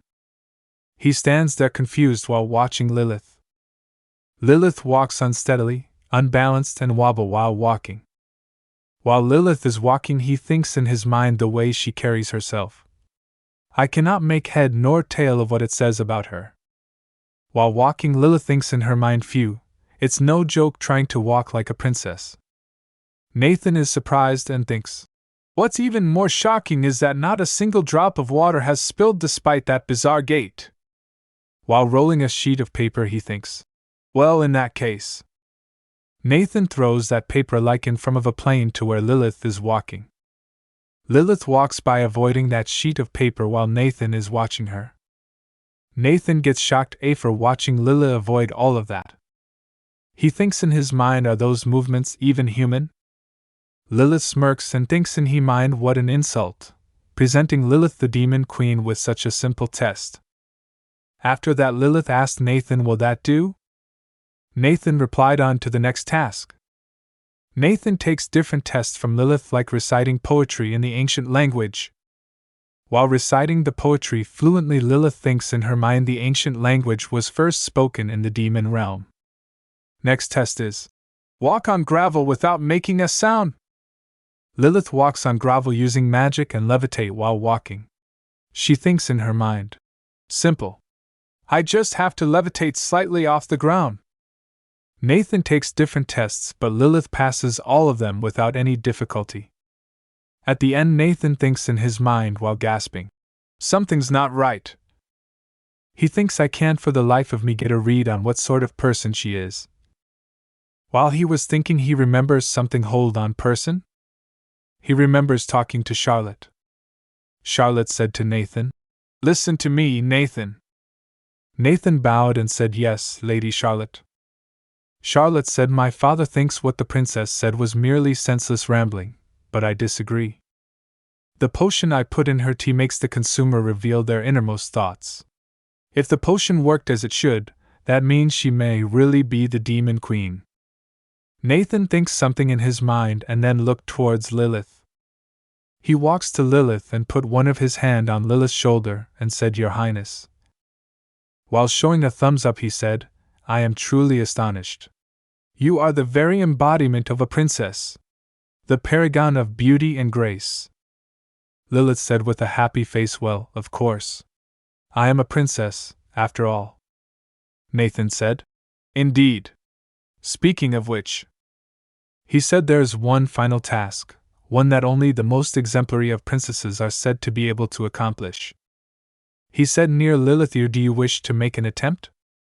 Lilith asked, "Task? What task?" While standing in an open field in front of a large rock, Lilith asked, "So you are saying I need to lift that boulder off the ground?" Lilith thinks in her mind, none of the princesses I read about were able to raise massive rocks with their bare hands. Does this mean my collection of romance novels isn't complete? While imagining herself as princess of princesses, she thinks in her mind, well, Nathan said only the most extraordinary of princesses could accomplish this. Nathan glanced at Lilith and thinks few people in the palace know this, but this is a very unusual rock. He remembers about when the palace was built. He talks in his mind when the royal palace was under construction. That rock refused to budge, no matter how many strong young men were mobilized or what tools were used. While Lilith is walking towards the rock, Nathan thinks in his mind if she is able to move it. While Lilith leans down to lift the rock, Nathan thinks in his mind that will prove Lady Charlotte's suspicions correct. They heard a sound saying, "Oh, there she is! It's Mordred and Isla." They came to where Nathan and Lilith were. Mordred said, "Your Highness, are you all right? Are you hurt?" Mordred and Isla get startled. Lilith lifted the rock with only one of her hands and said, "Mordred." While Mordred looks shocked, she said, "How did you know to find me here?" Everyone looks confused and shocked while Nathan is also trembling. While Isla is feeling embarrassed, Mordred asked, "What on earth are you doing?" While holding the rock, Lilith points towards Nathan and said, "Oh, this is one of the princess tests that my etiquette instructor over there assigned me." Nathan slumped and fell with his back on the ground. Mordred asked, "Princess test?" While giggling, Lilith said he said the most qualified of princesses should be easily capable of lifting a boulder this size. Isla glances and thinks in her mind, "I knew that scheming snake was up to something." While standing behind Mordred, she whispers, "I had a bad feeling about that teacher from the moment I saw him. He might be a lackey of Duke Magnus." Mordred thinks in his mind, "Duke Magnus?" While imagining the Duke, Charlotte, and Nathan in his mind, he thinks the Duke probably wants to stop me from marrying the princess at whatever cost. He thinks, in fact, he might be doubting whether the woman I rescued really is Princess Freya. He remembers Lilith in his mind saying different things. "What's the festival of the Earth Goddess?" "I am the Demon Queen."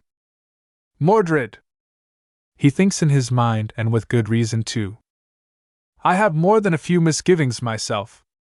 He thinks while Lilith sits down and talks to Nathan, her Highness must have been raised in the lap of luxury. How did she develop such superhuman strength? Lilith asks Nathan, "Did your legs give out?" Nathan replied, "Yes, I thought my legs at least would not fail me." While leaning his head towards Isla, he thinks in his mind, there are cases like Isla, but people like that are very rare. He thinks in his mind the princess claimed her appearance had changed because she was under a curse. Could the curse explain her freakish strength as well? He imagines Clarence and the children playing in front of church and thinks in his mind, "But if she turns out to be an impostor, it may have adverse consequences for the temple and the children under its care." He clenches his fist and thinks, "I cannot let that happen." Mordred started clapping and walks to Lilith and Nathan. While controlling his emotions, he said wise words indeed. A true princess should be able to lift up a rock that size without much effort at all. Nathan gets shocked after hearing Mordred and thinks in his mind, what? Nathan shouted and asked, how does that make any sense? Lilith wassels while holding the rock up and Nathan flinches after seeing that. Lilith said, what do you mean? You're the one who made me take this test. Mordred said, Your Highness, might I suggest setting that boulder down before we continue this conversation? It looks rather precarious. Lilith said, oh, of course. While putting the rock down, Lilith asked, so, Nathan, whatever did you mean just now? Nathan replied, are you feigning ignorance, or do you really not know the answer to that question?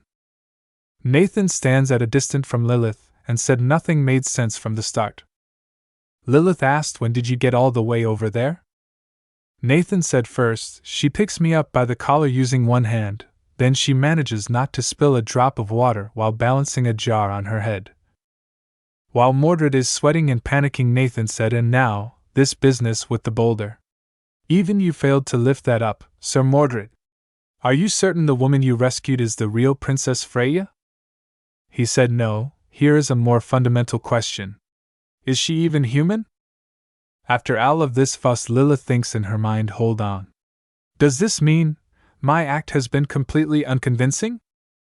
While Nathan is feeling chills, Lilith looks at him and thinks in her mind, I have no choice. I'll have to summon a demon crow and feed Nathan to him. Demon crow enjoys eating healthy young men, dislikes overly muscular prey as they're tough to chew. Mordred comes and blocked Lilith and said, wait. How dare you slander the princess?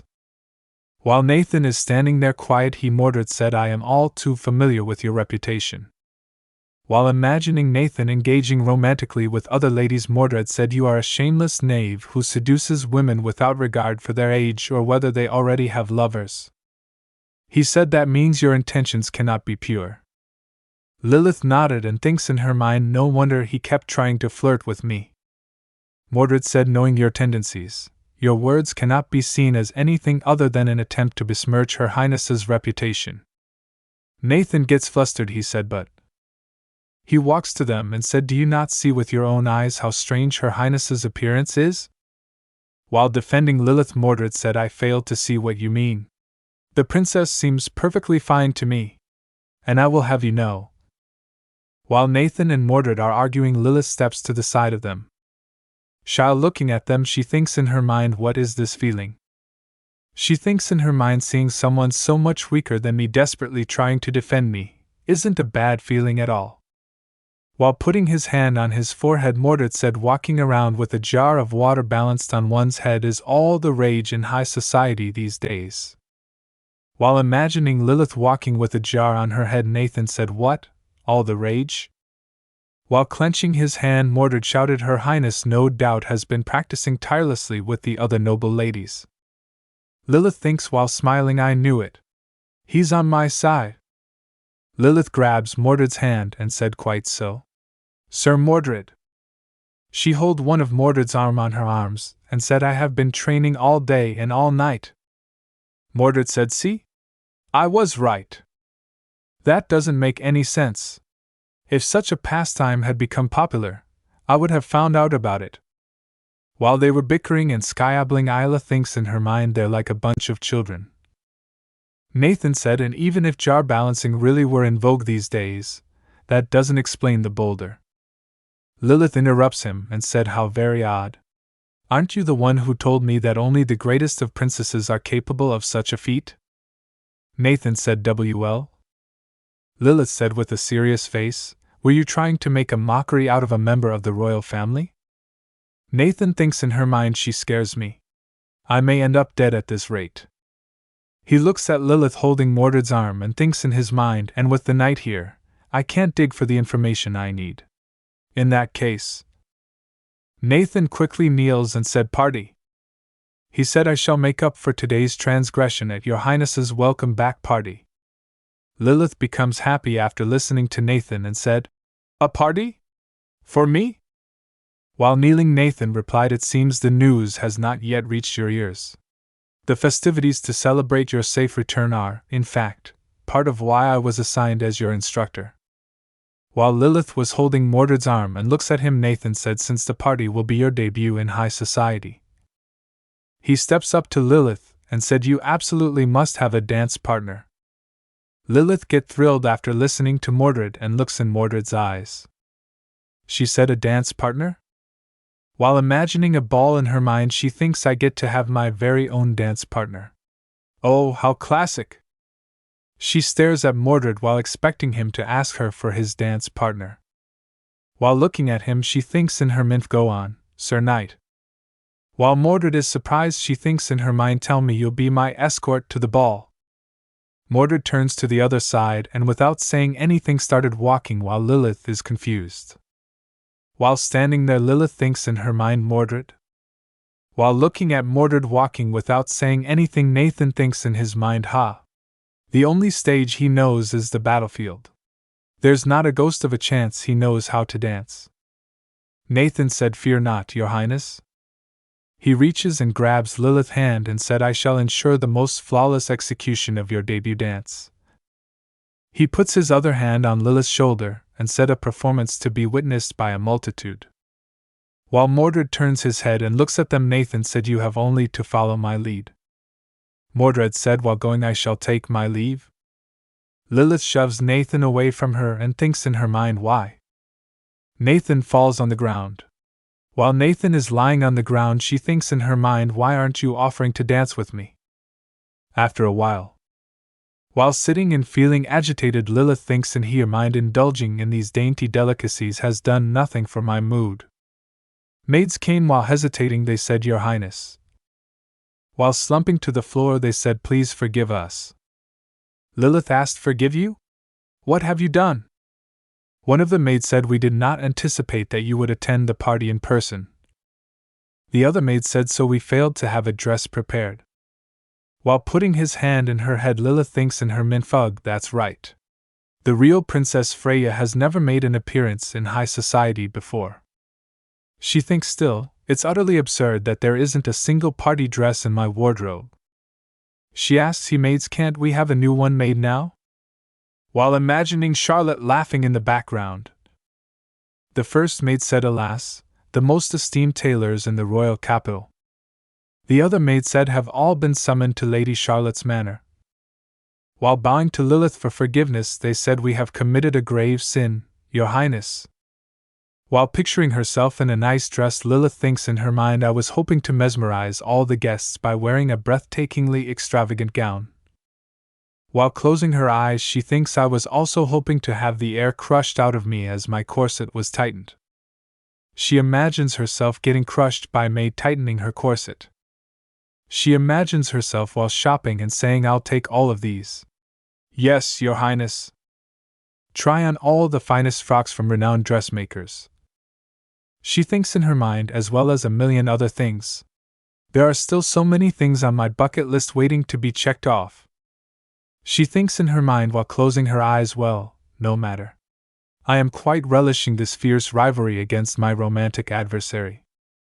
Meanwhile, Charlotte feels chills and said, what caused this sudden chill in the air? Lilith said to the maids, I won't back down either. Not to worry. I shall take care of finding a dress for myself. One of the maids said, pardon? But... Lilith interrupts her and said, it is quite all right. You go off and focus on other preparations. She asked the maids, oh, by the way, have you seen Isla around today? One of the maids said, now that you mention it, I don't believe we have. Lilith thinks in her mind, where could she be? I need her right now. Lilith said to the maids, if you happen to see her, tell her to come see me in my chambers. Lilith shuts the door. She jumps on her bed and said, now what should my next step be? While raising her heels, she thinks in her mind, I could easily conjure a dress with magic, but that would take the fun out of it. She thinks, what if I modify an existing dress? She gains people saying, oh my, is the princess too poor to buy new clothes? And maids saying, we're sorry. She thinks in her mind, no, that won't do at all. Or what if I fashion one from the curtains, just like a certain princess in my books? She closes her book. While lying in the bed, she thinks in her mind, once Isla gets here, we'll come up with a plan together. I'll also ask her what Sir Mordred is into. I want to see the utter amazement in his eyes when he sees me in my dazzling gown. She remembers in her memory Mordred going, she thinks, but why didn't he offer to be my dance partner? Is he feeling shy? Perhaps he plans to ask me when no one's watching. She raises up from lying and thinks in her mind Nathan was being such a pain that I told him I didn't want to choose anyone at all.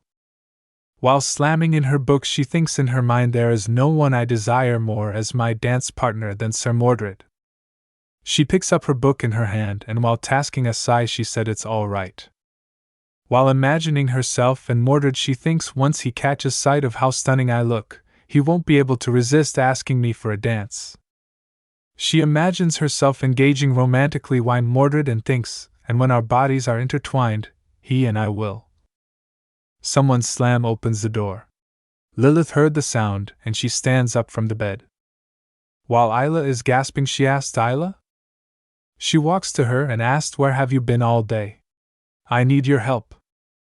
She puts her hand near Isla's hair and asks, why are you soaked from head to toe?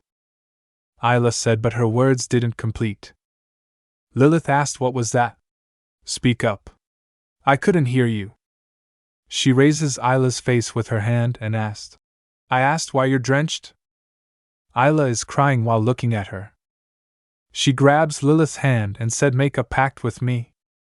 She holds her hand and said, you told me before that if I make a deal with the demon, I can make any wish come true. She yelled while pulling Lilith towards her, so make a pact with me and grant my wish. Lilith puts her hand on her chin and said, you want to strike a deal with me? While looking at drenched Isla, she said, do you know what you're getting yourself into? While clenching her hand, Isla said, I know what's involved in making a deal with the demon. She said, but I'm willing to risk it, even if it means trading in my soul. Lilith said, why a relaxed expression, that's a bit extreme, don't you think? While sweating, Isla asked, W what? Lilith snaps her fingers and said, entering an agreement with the demon always comes at a price. A blanket pops up in the air above Isla and Lilith said, but not every wish requires you to give up your soul. The blanket drops on Isla's head and Lilith said, we'll only ask for something that corresponds to the magnitude of the wish. She asked Isla, so tell me, what is it that you desire? After FRE moments while sighting on a char, Isla said, there's something I'd like you to retrieve from me. While lying, Lilith asked, you mean like a mythical sword or a cursed necklace? While shaking her head, Isla said, no. The item I'm looking for. While imagining a dress, Isla said, is a dress that's currently in a pawnshop called Michel on the main street of the royal capital. Lilith's mood cheers up and she asked, a dress? She grabs Isla from her shoulders and shakes her. She then asked, what kind of dress? Was it made by a legendary seamstress? Or is it one that casts a curse on the wearer? Isla replied, no, it's nothing like that. She said, that dress belongs to my mother. While imagining her childhood with her maher, she tells, I had a happy, carefree childhood where I had everything I needed. But after my father's passing, my family's fortunes took a downturn. While wandering with her mother, she tells, my mother wandered the streets with me, looking for a place to settle. She sold everything of value to the pawnshop, except this dress. She tried to hold on to it because of the sentimental value it had in connection to my father. While clenching her fizzer, she said, but the pawnbroker persuaded her to entrust it to him, promising that he would not charge interest for it. While imagining the evil pawnbroker, she said, but now, he denies ever making such a promise. He's demanding exorbitant interest while refusing to return the dress. Lilith turns to the other side and walks. She sits on his side of the bed and said, can you wish for something more interesting? Isla asked, what? While lying on the bed, Lilith said, that sounds boring. I don't want to do it. Isla shouted, I haven't finished talking. My mother's dress is embellished with a special gemstone. While imagining a mermaid crying, she said it was formed when a mermaid's tears fell into a sea of ice. While imagining Charlotte, she said, the pawnbroker refuses to return the dress because there is a certain noblewoman who covets that gemstone. He said he'd rip apart my mother's dress just to remove the jewel. Lilith rises up from bed and said, I have a good inkling of who that noblewoman is. She said while standing up, I believe her name was Shelley. While annoyed, Isla said it's Charlotte. Get it right. While imagining Charlotte laughing, Lilith thinks in her mind, thinking back on what the maidservants told me earlier. It's clear that Charlotte intends to have a gown tailored for the party. She thinks a dress adorned with a fabulously valuable gemstone. I'm suddenly intrigued. While imagining the dress, we thinks I might be able to transform it into the perfect dress for me to wear. She said, Isla, what if, in return for retrieving that dress, I asked that you let me keep it? Will you still make a deal with me? Isla said, that's fine. It's better than seeing it torn to shreds. Lilith said while happily smiling, great. Now don't go changing your mind later. While giggling, she thinks in her mind, I won't tell her that I might transform the dress beyond recognition. Looking at Lila laughing, Isla thinks in her mind she looks like she's up to something. Meanwhile, Clarence said, say, Mordred. He replied, yes. Clarence asked, what did you buy those for? Do you plan to craft toys for the children? Mordred replied, haha, no. Inside Mordred's bag the things are thread, needle, googly eyes. While imagining Nathan and Lilith, he thinks in his mind, after my encounter with that womanizer, I resolved never to leave the princess in his care, which means I must become her dance partner. He thinks in his mind while imagining his stiff and rigid body. The problem is, I have never danced before in my life. Given my current skill level, I fear I will only be a hindrance to Her Highness. He thinks in his mind, in order to avoid embarrassing her, I will craft a doll to practice. While walking, Mordred saw Princess Freya, who is Lilith. He thinks in his mind, I assent that Her Highness? While watching her, he thinks, what's she doing here in the market? While handing over his bag to Clarence, he said, hold this for a moment, Clarence. Clarence asked, what? Where are you going? While running, Mordred said, I'll be back soon. Lilith is looking around. Isla asked, why do you keep looking around like that? You look really suspicious right now. Lilith said, it's my first venture into the world of human commoners. There's so much to see. She said, I haven't been out and about like this since the day Mordred brought me here. Lilith stops at a stall and asked, what's this? Is it for sale? Isla said, oh, her, keep your grubby hands off those. At another stall, lady asked Lilith, can I interest you in an apple, my lady? Lilith replied, yes, please. Isla said to her, that stuff's not free. While Isla is feeling agitated, Lilith enjoys roaming in the bazaar. They walks to the front of a store and Isla said, this is it. Lilith grins and said, alrighty then. Shall we go in? After hearing the service bell, shop owner said without looking, welcome! How can I help? He stops in the middle of the sentence and looks at Isla and said, It's you again. Haven't you given up yet? He said while pointing money with his fingers, I've had enough of you treating me like a crook without a shred of evidence. If you want your pawned item back, bring me hard cash. With an angry expression, Isla thinks in her mind, you fraudster. Lilith steps up and said, if it's money you want, I have some right here. Pawnbroker asked, and who might you be? While showing a gold coin, Lilith asked, will this suffice? While clearing his throat, pawnbroker said, not quite. I've received higher offers, you see. Lilith snaps her fingers and a box full of gold coins appears. She said, then what about this? He looks at the coins while gulping. He slumps to the ground and said, apologies for my ignorance, my lady. I failed to recognize a distinguished guest. He bowed and said, please, allow me to show you where the item is. Lilith shouted, no need for that. Just tell me where it is. Pawnbroker stands up and bows. He said, of course. Simply follow the stairs all the way up. Lilith and Isla stared. Climbing he stairs. Isla said to Lilith, you paid him far too much. That dress isn't worth a whole chest of gold coins. Lilith giggles after hearing Isla. Isla asked, what's so funny? Lilith said, those aren't just regular gold coins. They're magic coins that vanish when stored with other precious metals and jewels. Isla asked, what? Why would you do that? Lilith happily said, because it's fun. At the end of the stairs while climbing, Lilith said, at last, you get to be reunited with your beloved dress. Isla thinks in her mind she's a devilish through and through. Is it wise to seek help from someone like her? Isla's eyes saw her mother's dress and she gets surprised. After seeing the dress, Lilith asked, "Is that your mother's dress?" Isla said it is, but while touching the dress she said it's far too shabby for you to wear. Lilith stands there, gets surprised by her words. While surprised, she asked, "How did you know I was planning to wear it?" Isla said, "The maidservants you sent looking for me told me." While imagining the maidservants, she said they were distraught that you had no appropriate attire for the party. She said you were going to wear this if it was to your liking, weren't you?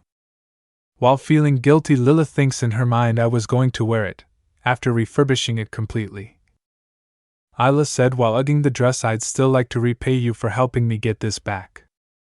She said, "It may not be fit for you to wear, but it holds a lot of sentimental value to me." Lilith said, "It's not exactly my style, but why wouldn't I be able to wear it?"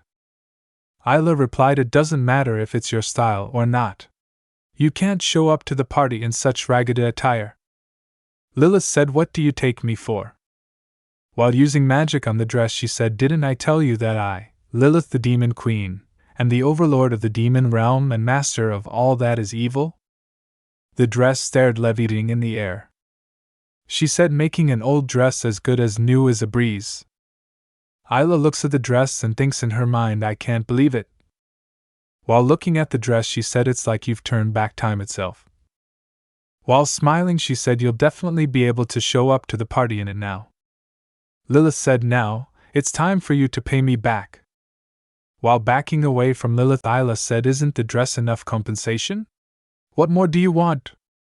Lilith said, "I'm not going to ask for much, so just listen." While looking from the window, she said, "You probably didn't notice that Mordred's been following us this whole time." While looking at Mordred standing at the side, what she said, "He's still standing out there, right in front of the pawnshop, just waiting for us to come out." While sighing, she said, "It's clear that Mordred has become suspicious of my true identity ever since that pesky etiquette instructor spouted a bunch of nonsense." Isla thinks in her mind, "But you think your act was completely believable before that?" Lilith said romantically, "I love his vigilance, of course." And then while grinning, she said, "But if he finds out that I'm the Demon Queen, there's no doubt he'll try to slay me." While looking at Mordred, she said, "I'm left with no choice but to uncover some weakness or secret of his so I can blackmail him." Isla asked, "You said you wanted to marry him. Why would you try to blackmail the person you love?" Lilith said, "If you refuse." While using her magic on Isla's mother's dress, she said, "That's the end of our deal here." Lilith then said, "It's up to you. Do you want to leave this place empty-handed? Or," she said, "will you tell me what Mordred's weakness is?" Isla said, "Blackmailing someone is a low move." She said, "I refuse to tell you anything compromising about Mordred." Lilith said to her, "Oh, I don't think you have much of a choice. You know there's more at stake than just this dress, don't you?" Isla asked. "What do you mean?" While imagining Clarence, Lilith said, "Surely you haven't forgotten the original reason why you agreed to be my loyal helper." While pewing her finger on her forehead, Lilith said, "What was that high priest's name again? Was it Clarence?" While getting annoyed and angry, Isla said, Don't you dare lay a hand on him." Lilith pokes Isla's head and said, "Instead of throwing me that death glare, think." She whispers near Isla's ear, "You were hoping to wear this dress in front of Clarence one day, weren't you?" After that, Isla tries to punch Lilith, but she blocks it. Isla shouted, "I was not." Lilith said, "It's no use trying to hide it." She said, "I'll be able to tell by the look in your eyes once the dress is back in its original state." Isla feels disgusted. Ugh! While imagining the ball and Clarence also there, Lilith said, "I've heard that the most distinguished guests in the kingdom will be attending this party. That means the high priest will be there too." She said, "It's not every day you get to ask for a wish, so be honest with me. What do you think of taking this chance to impress him in that dress?" Isla fell in hots and thinks something. While clenching his fist, she said, "Fine." Lilith thinks in her mind while smiling, "Yes." Isla leans towards Lilith and said, "I'll tell you one of Mordred's secrets." She whispers the real reason why he wants to marry the princess is. Lilith flinches for hearing Isla. At night, while slowly walking with heavy steps, Lilith thinks in her mind. I can't stop thinking about what Isla said. While picturing the church in her mind, she thinks the true reason why Mordred wants to marry the princess is to protect the temple and the orphans under its care. She thinks, well, what's so bad about that? Knights are supposed to be selfless. It is their very essence to sacrifice themselves for others. She thinks. But that means. While remembering Mordred saved her and defending her, she thinks the reason he was so concerned about me, defended me, and wrote me that heartfelt letter was not because he loved me, but because of my status as princess. While imagining a noble knight and a lady, she thinks it is a knight's duty to rescue the princess, and Mordred was only fulfilling that duty. While looking outside from the window, she thinks, so why do I feel so betrayed? She stops in the middle while thinking and gets surprised after seeing Mordred from the window. She thinks in her mind, speak of the devil. That's Mordred down below. She was able to see because she has demon eyes. It would be impossible to spot with human eyes. While casting magic, she thinks, what is he doing at the training grounds so late at night? She thinks, maybe I'll go take a peek. Using magic, she leaps through and gets to the ground. She watched Mordred from a corner. Mordred is practicing dancing with a dummy doll and saying, now, we spin again. Lilith watches him and thinks in her mind, is he practicing his dance moves? Mordred said with his rigid dance moves, then, I'd pull Her Highness into my arms, damn it. Lilith thinks in her mind, oh my goodness. Is this why he didn't ask me to the ball? Because he can't dance? While giggling, she thinks, how adorable. Now that I think about it, it makes sense that he's never had a chance to dance before. I should tell him I won't judge him for his dancing skills. Lila was going to say Sir Mord. She stops in the middle. She heard Mordred saying, get it together, Mordred. Lilith pauses and thinks in her mind, Sir Mordred. While taking a sigh, Mordred said, you have to do this right. You have to be flawless as Her Highness's dance partner. Lilith heard him saying, so you can marry her according to plan. Lilith within her anger cracks the wall with her hand and thinks, fine. She thinks while getting angry, so my status as a royal is all that matters to you. While groaning, she thinks in her mind, if that is the case, I'll be the total opposite of the princess you were hoping for. Mordred turns his head towards Lilith, and she quickly vanishes with magic. While looking at the cracked wall, Mordred said, I thought I heard something crumbling over here. The training grounds need upkeep. While looking at the dummy doll, he thinks in his mind, focus, Mordred. Don't get distracted. Have to master this art so I can ask the princess to be my dance partner. While imagining Lilith smiling, he thinks, then, I'll be able to see her radiant smile. He said to the dummy doll while holding it, so let's do this right. The dance party day. The royal ballroom, the day of the party. People are present in the ballroom chatting each other. While drinking, Mordred thinks in his mind, has Her Highness not arrived yet? While Mordred is looking for Lilith, one of the lady present there said, oh my! Look at Lady Charlotte over there. Charlotte came looking stunning. She looks magnificent, as usual. Charlotte thinks in her mind, everyone is enraptured by my presence. They've no idea how I suffered to ensure I would outshine everyone here. She remembers herself practicing different things. The most basic of basics, tightening the corset. Rigorous personal color analysis. Breathing down the seamstress's neck. She thinks I managed to buy off all the workers in the palace, which means even the princess would have been out of options. While being confident, she thinks in her mind, I, Charlotte, shall be the star of the ball. Royal guards started blowing trumpets. People present their sword, babbling to each other. She must be here. At last, we get to see what the princess looks like. Charlotte and other noble ladies and watching and waiting for Princess' arrival. Curtains, fluters, and Isla came dresses in her mother's dress while looking charming. One of the noble ladies said, huh! She is pretty, but that's... While getting surprised, Charlotte thinks in her mind that's not the princess. Mordred also saw Isla coming instead of Princess Freya. While surprised, he thinks in his mind, "What's going on? Why is Isla here instead of the princess?" While the drink in the glass he's holding almost fell, he thinks, "Where is Her Highness?" Clarence said while catching Mordred's glass, "Careful there, Mordred. You might spill your drink." Mordred said, "Thank you, Clarence." King Otis came and good evening, everyone. I thank all of you for attending this joyous celebration of Princess Freya's safe return. He told the audience that she was meant to grace us with her presence tonight, but regrettably, she suddenly fell ill, forcing her to send a stand-in, as she has done in the past. Though my beloved daughter is unable to join us, I bid you all a splendid evening brimming with merriment. Clarence called, "Isla!" She dashes towards him and said, "Clarence." Clarence said, "I nearly didn't recognize you. You look fantastic." Isla said, "Oh, come on. Don't mock me."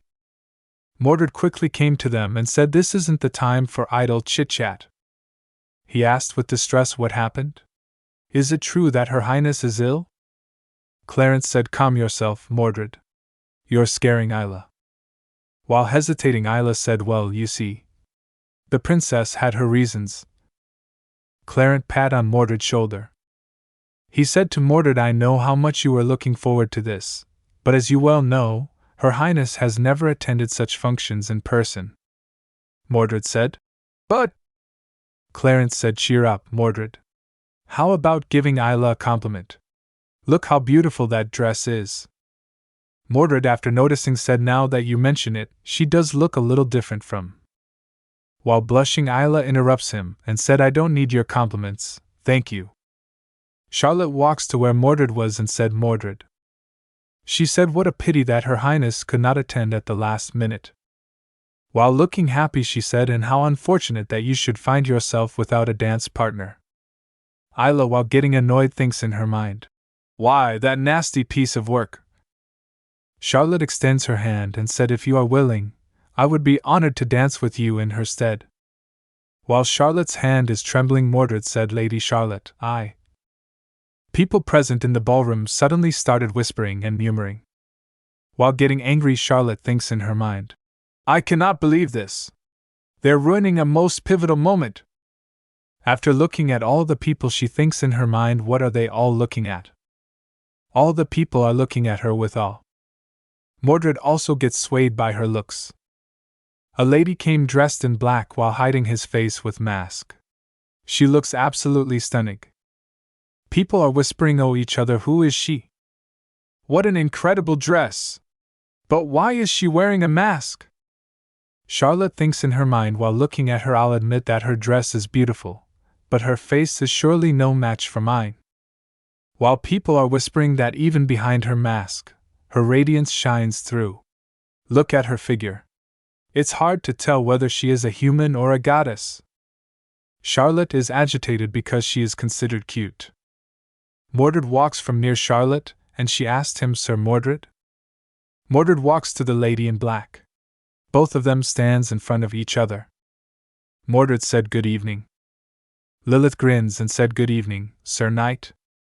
Lilith thinks in her mind, all it took was a simple change of attire and a mask to cover my face to become unidentifiable. She looks at Mordred and thinks in her mind, the real question is whether Sir Mordred will be able to recognize me. If he can recognize me even in this disguise, that must mean he. While they were standing, Charlotte said, "Sir Mordred, you have yet to answer me." She said, "Please do me the courtesy of informing me whether you will be my partner for the ball." Lilith asked, "Oh dear, did you have a prior commitment?" She said, "I had been hoping to ask you to be my dance partner." Without saying anything, a battle of wits started between Lilith and Charlotte. While looking towards Mordred, Lilith asked, "What will you do, Sir Mordred?" She extends her hand and asked, "Will you do me the honor of sharing the first dance with me?" While getting flustered, Mordred said, "Well." He thinks in his mind, how could this be? His Majesty said the princess would not be in attendance, yet here she is. He thinks while picturing her, she is donning a mask and dressed like a different person entirely. He thinks is her disguise, meant to put me to the test. Then the correct answer must be. Mordred said with a serious look on his face, I am afraid I have no intention of dancing with anyone but the princess. While Charlotte looks at him anxiously, he thinks in his mind that's got to be the right answer. Lilith said, I see. Lilith turns around and started walking. Mordred stands there looking confused while watching Lilith leave. He said, Your Highness? Isla slaps his back and said to him, What are you waiting for? Hurry up and go after her. Lilith comes outside saying, This is so absurd, it isn't even funny. I can't believe he refused to dance with me because I'm not the princess. She gets frustrated and hits her foot down, making a crack on road. She shouts, Princess, princess? What's so great about the princess? Masquerading as the princess so she can fangirl over the night. She sighs and thinks, if I were the real Freya, I wouldn't have to worry about this at all. Suddenly Mordred comes and shouts, Your Highness. Hearing his voice, she turns. He asked her, Why did you leave so abruptly? Did you find my response to your question unsatisfactory? She gets shocked to know that Mordred recognizes her, and she thinks he recognizes me? She removed her mask, asking, When did you realize it was me behind the mask? He replied, From the moment you walked in. She thinks, What? She grabs his arm while asking him in anger, If you knew it was me, then why did you decline my invitation to dance? While blushing, he replied, I assumed that was the answer you were looking for. He said, I thought you were testing me to see whether my feelings were genuine. She stops him saying, hold up. She starts thinking, so he was just trying to impress me with that answer. She turns and starts moving, and Mordred asked, Your Highness? She continued walking forward, and Mordred gets confused. While going towards the fountain, she removed her shoes. She stands next to fountain, and Mordred still tries to understand what is happening. Suddenly she puts her face into water, and Mordred shouts, Your Highness. She gets some relief after washing her face and said, Phew, that's better. She said, I thought you were only interested in me because of my status. So I tried my best to be the sweet, delicate princess you wanted. Hearing this, he gets shocked and thinks, sweet and delicate. She said, but it has proven extremely difficult to live up to everyone's expectations of me as the princess. Perhaps I am not meant for a place like this after all. Mordred gets confused hearing this and thinks, Her Highness has rarely made public appearances due to the king's overprotectiveness, but I expected her to gracefully handle social gatherings, given that she is a royal. I didn't anticipate that she would feel so uncomfortable at the ball. Mordred also removed his shoes and starts walking towards her. Seeing him, she gets confused and asked, Mordred? He said, There are often moments when I, too, feel as if I do not truly belong in the palace. She said, But you are the warrior. He said, Those who live outside the palace revere me as such. However, within the palace, people tend to value appearances and one's family background rather than recognizing individuals for who they are. While removing his coat, he said, But now I have come to realize that I. Giving his coat to her, he said, Too, have yet to see who you truly are beyond mere appearances. He holds her hand, asking, Would you grant me another opportunity? He kissed her hand, saying, To get to know you better? She gets happy and smiled. While hugging him, she shouts, Absolutely. Meanwhile, they both felt on ground because of water under their foots. He laughed, and she asked, What's so funny? He said, Haha, it just occurred to me that I needn't have been so nervous about tonight. I spent an absurd amount of time practicing dancing, all in the hopes of impressing you. She said, So did I. Meanwhile, she thinks, What's happening? Why is my heart beating so fast? While trying to stand, he said, Then. He asked her, Can I be so bold as to ask for the honor of the first dance with you? She smiled and nods. They starts dancing holding each other. They both get so happy that they starts laughing while dancing. While dancing, Mordred said, There is so much I wish to learn about you, Your Highness. She said, What do you want to know? Ask away. he said. I am eager to learn about your pastimes, your favorite foods. She gets shocked when he said, and your deepest secrets. She thinks, Ga, how do I answer this? He said, you may find it hard to trust others, but you can tell them. Meanwhile, she holds his face thinking, since we've reached this point, I might as well. She suddenly kissed him. He starts blushing while kissing her. He lifts her in his arms while kissing each other. Meanwhile, Charlotte was standing there seeing them and gets shocked thinking, how utterly outrageous. At this rate, Mordred really will end up marrying the princess. Her heart starts running fast and she thinks, I cannot let that happen. This calls for nothing less than drastic measures. The season ends here. Until now there is no update for season 2. I hope you guys had enjoyed the videos so far and thanks for watching. Don't forget to subscribe.